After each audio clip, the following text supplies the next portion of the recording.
Pemirsa, lagi dan lagi kasus peredaran narkoba kembali terungkap. Kali ini kepolisian bahkan berhasil membongkar jaringan narkoba internasional dari dua lokasi pabrik berbeda. Benarkah Indonesia tengah darurat narkoba? Selengkapnya akan kita ulas dalam fact check kita siang hari ini. Kita mulai dari kronologinya. Di sini pertama saya akan ajak Anda untuk melihat kronologi penggerbekan yang dilakukan oleh tim kepolisian gabungan yang terdiri dari Bareskrim Polri, kemudian ada kepolisian daerah dan juga ada dari Bea Cukai yang kemarin berhasil menggerebek pabrik ekstasi di dua lokasi berbeda. Namun ini ternyata saling berkaitan. Pertama ada di Tangerang dan juga satu lainnya ada di Semarang, di mana polisi sebelumnya mengantongi atau menerima laporan adanya pengiriman mesin cetak tablet dan bahan kimia pentilon. Ini berasal dari luar negeri dan juga dikirim melalui udara atau melalui pesawat yang kemudian sampai di Bandara Soekarno-Hatta. Ditpit Narkoba Bareskrim Polri, kemudian Bea Cukai, Polda Banten, Polda Jateng kemudian melakukan penyelidikan. Akhirnya mereka pada tanggal 1 Juni 2023 melakukan pengungkapan pabrik ekstasi di Tangerang dan juga di Semarang. Dua lokasi berbeda ini kemudian diekspos dan juga diberitahu bahwa ini ternyata saling berkaitan satu sama lainnya. Kita ke lokasi penggerbekan Tangerang terlebih dahulu. Dari lokasi ini polisi berhasil mengamankan beberapa orang, diantaranya ada 2 orang di sini yang berhasil diamankan dan lokasinya sendiri ini berada di perumahan mewah yaitu Lavan Swan City, Jalan Eskanta, Blok 2, nomor 5 Kabupaten Tangerang, Banten. Barang bukti yang berhasil disita oleh tim kepolisian ada banyak. Pertama ada 25.000 butir ekstasi yang kemudian ditempatkan dalam plastik besar. Kemudian juga ada 1.000 butir ekstasi di plastik klip kecil. Kemudian juga ada 1.300 butir ekstasi juga di plastik klip kecil, jumlahnya ada sekitar 8 dan juga ada bahan kimia pembuat ekstasi yang juga ditemukan di lokasi. Selanjutnya penggerbekan juga dilakukan di Semarang, Jawa Tengah. Sama halnya dengan di Tangerang, ada 2 orang yang berhasil ditangkap oleh tim gabungan dari lokasi tempat kejadian yang ada di Semarang ini. Lokasinya adalah di Jalan Kauman Barat nomor 5 Blok F5, ini Semarang, Jawa Tengah. Kemudian tersangka yang berhasil diamankan ada 2 orang. Barang buktinya juga ada sekitar belasan ribu butir ekstasi dan juga ada kapsul hijau dari mulai kapsul hijau muda dan juga ada bahan kimia pembuat ekstasi yang juga berhasil diamankan oleh tim kepolisian. Nah, ada sejumlah fakta yang terungkap dari penggerbekan ini. Selain sudah saya ungkap di awal bahwa ini merupakan jaringan internasional, ternyata ada fakta-fakta lain yang juga bisa Anda gambarkan atau bisa Anda perhatikan lebih jauh karena ini merupakan salah satu poin-poin yang mungkin Anda bisa melihat jika Anda menemukan ini di sekitar tempat tinggal Anda. Yang pertama adalah fakta bahwa ini merupakan jaringan internasional. Yang kedua ternyata mereka memproduksi narkoba ini tidak membutuhkan lokasi yang luas. Hanya ruangan sebesar 3 kali 3 meter saja dapat memproduksi belasan ribu bahkan puluhan ribu butir ekstasi. Karena melalui mesin yang kemarin berhasil diamankan oleh tim kepolisian, ada sekitar 3.000 ekstasi yang bisa diproduksi dalam waktu hanya 30 menit. Ini merupakan alat yang sangat canggih sehingga bisa memproduksi begitu banyak barang bukti ekstasi yang kemarin sudah berhasil diamankan oleh polisi. Nah, sementara itu atas perbuatan para pelaku ini mereka dijerat dengan pasal berlapis, khususnya pasal di 114 ayat 2, kemudian juga ada di 112 jungto pasal 132 UU nomor 35 tahun 2009 tentang narkotika. Ancaman hukumannya tidak main-main yaitu sekitar 6 tahun paling singkat dan 20 tahun penjara paling lama. Nah, sejak akhir tahun kemarin memang sudah terdapat banyak pengungkapan kasus narkotika di tanah air.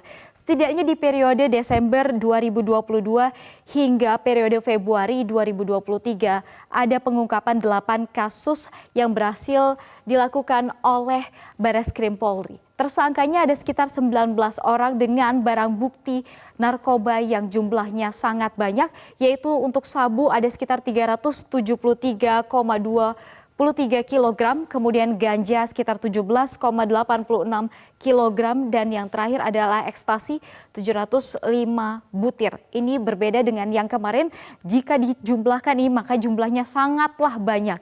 Dan potensi orang yang bisa diselamatkan dari pengungkapan yang sudah dilakukan oleh Bareskrim Polri sendiri ada sekitar 1 juta orang yang berhasil diselamatkan.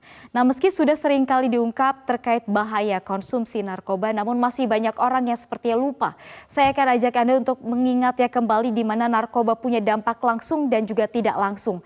Dampak langsungnya tentu akan berpengaruh pada tubuh kita, yaitu tentang kejiwaan dan juga pada bagian tubuh yang Anda akan mengalami beberapa potensi penyakit. Kemudian dampak tidak langsungnya tentu adalah biaya perawatan dan juga penyembuhan dikucilkan dari masyarakat, dan juga yang terakhir adalah yang perlu digarisbawahi adalah dipidana penjara. Inilah yang harus menjadi perhatian kita semua.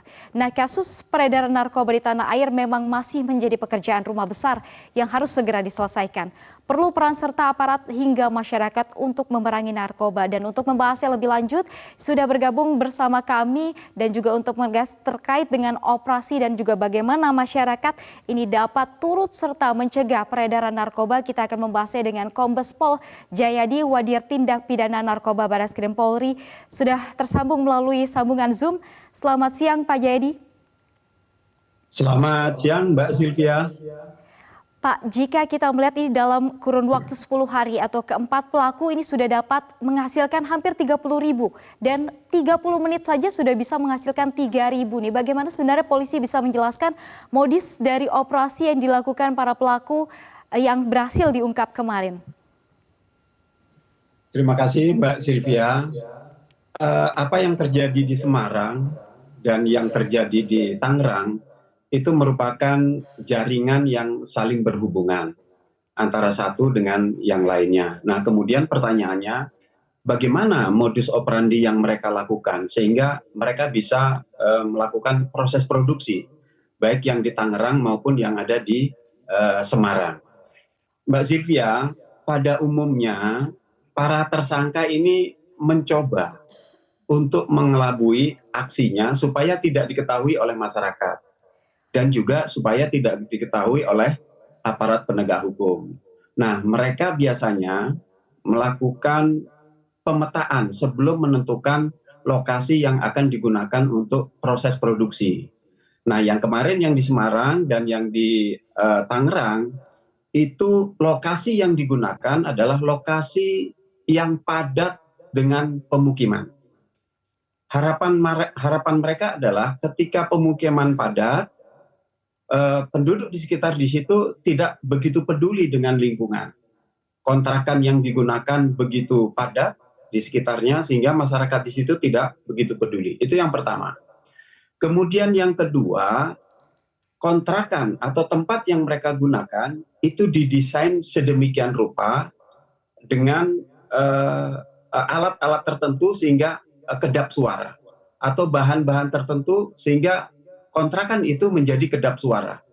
Tatkala proses produksi berjalan, maka suara alat atau mesin yang digunakan untuk mencetak ekstasi itu tidak terdengar dari luar.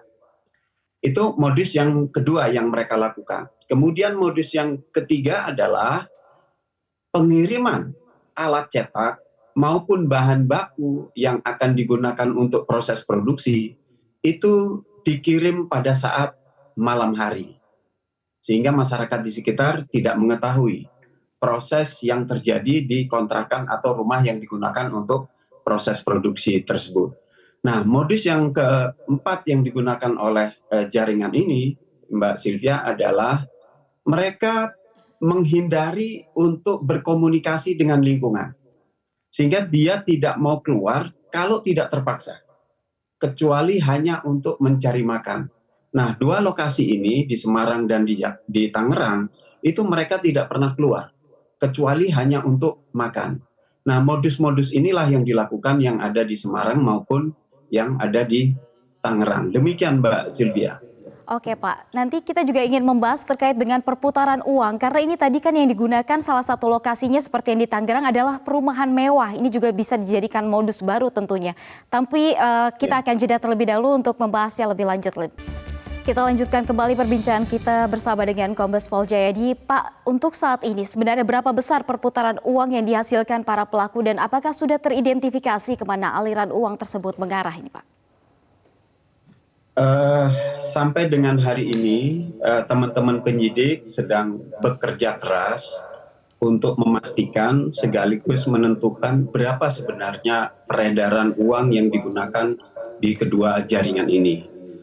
Mohon bersabar Mbak, ini prosesnya masih terus kita kerjakan.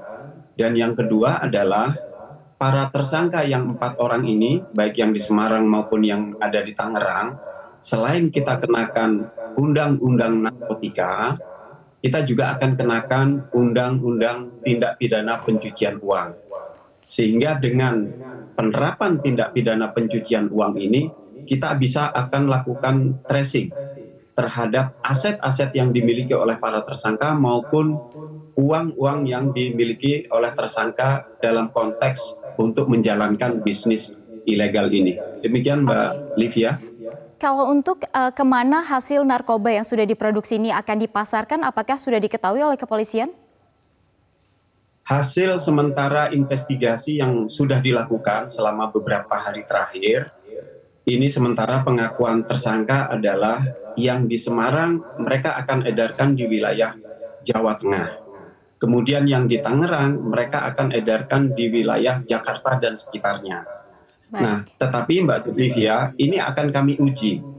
Apakah keterangan yang disampaikan betul-betul atau hanya keterangan dia sendiri? Kita akan uji dengan alat bukti yang sudah kita dapatkan di TKP maupun alat bukti yang lain. Apakah sesuai atau tidak? Itu yang pertama.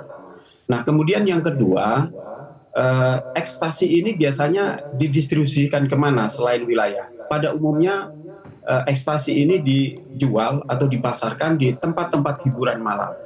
Nah, lokasi-lokasi inilah yang menjadi market para jaringan narkotika khususnya ekstasi. Demikian Mbak Livia. Baik, untuk para pelaku sendiri kemarin mengaku bahwa memproduksi narkoba atas perintah seorang berinisial K yang kini telah masuk DPO. Nah, apakah pelaku ini sudah teridentifikasi, pernah tertangkap dalam kasus serupa? Karena mengingat proses produksi yang dilakukan ini dapat dikatakan sudah profesional. Ya, untuk DPO atas nama K atau inisial K, ini juga menjadi PR kami Mbak. Teman-teman penyidik sedang bekerja keras untuk menemukan DPO ini. Tetapi dari 4 tersangka yang kemarin kita amankan, itu ada 1 tersangka yang ada di Tangerang, itu merupakan residivis. Beberapa waktu yang lalu, tersangka ini pernah dilakukan penangkapan dan diproses. Nah, ini adalah yang kedua kali tersangka yang ada di Tangerang itu. Baik, sudah 2 kali berarti ya Pak. Terakhir Pak, untuk menjelaskan kepada masyarakat agar dapat lebih peka nih terhadap lokasi tempat tinggal mereka yang digunakan sebagai tempat atau lokasi memproduksi narkoba.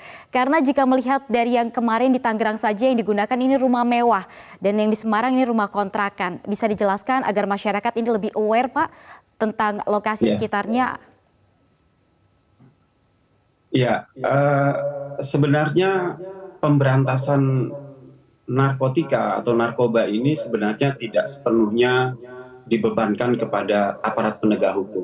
Aparat penegak hukum tidak akan mampu bekerja maksimal tanpa dukungan dari masyarakat. Nah, kami sangat berharap masyarakat memberikan dukungan terhadap pemberantasan narkotika yang ada di Indonesia. Caranya sederhana sebenarnya, akan lebih peduli bagi lingkungan. Ada pendatang baru, lingkungan lebih peduli. Biasanya mereka datang di suatu tempat tidak mau sosialisasi. Maka aparat di RW, aparat RT, atau tetangga di sebelahnya itu lebih peduli untuk menanyakan, untuk mencari tahu siapa sebenarnya pendatang baru ini di lokasi atau di kawasan itu. Nah, harapannya adalah ketika semua berperilaku seperti itu, maka jaringan-jaringan itu setidaknya akan enggan untuk menempati atau mengontrak di lokasi-lokasi yang peduli terhadap lingkungan. Itu Mbak. Agar lebih peduli terhadap lingkungan ya. Terima kasih Kombes Pol Jayadi, Wadir Tindak Pidana Narkoba Barreskrim Polri sudah bergabung bersama kami di Metro Siang.